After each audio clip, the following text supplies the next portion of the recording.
একটা রেসিপি চাই যা কম মশলায় তৈরি অথচ স্বাদে অসাধারণ, যেখানে গ্রেভি হবে একদম পারফেক্ট মাখা মাখা কিন্তু অতিরিক্ত নয়, আর আলুর উপস্থিতি থাকবে এতটাই নিখুঁত যে কেউ বুঝতেই পারবে না এটা আলুর মিশ্রণ।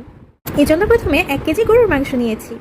এরপর হাফ কাপ পেঁয়াজ কুচি নিয়েছি, 1 চামচ আদা বাটা, 1 চামচ রসুন বাটা, 2টি দারুচিনি, কিছু তেজপাতা, এলাচ, ধনিয়ার গুঁড়া, জিরার গুঁড়া, লবণ, মরিচের গুঁড়া, তেল, গরম মশলার গুঁড়া, এটসেট্রা এটসেট্রা সব মিক্স করে আমরা এটাকে ম্যারিনেট করে নিব। এরপরে এটি কুক হবে আর এটা থেকে তো পানি বের হতে থাকবে, আমরা এই পানিতেই এটা কুক করবো। এরপরে আমরা আলু ম্যাশ করে নিয়েছি, এতে কিছু পানি মিক্স করে কড়াইতে চলে যাচ্ছি।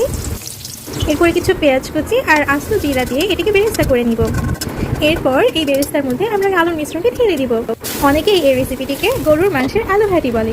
এটি রান্না যেমন সহজ, খেতেও তেমন লোভনীয়। এই আলুর এই মিশ্রণের মধ্যে আমরা লবণ দিয়ে দিব এবং চিলি ফ্লেক্স দিয়ে দিব, সেই সাথে দিয়ে দিব একটু হলুদ। রান্নাটা এত